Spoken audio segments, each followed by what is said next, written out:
There we go, there we go. Okay, so upon our midnight stroll. So there's hooves down there, to the bottom right, and then above that, you'll see the torso, and to the right, the head is gone.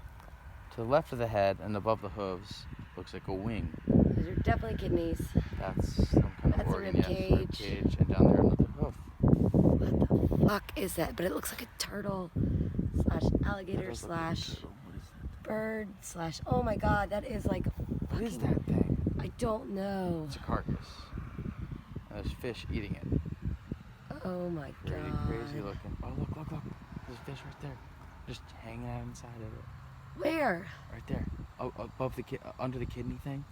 Under the turtle kidney. Oh my god. The Or fish is that a is hanging snake? out eating stuff.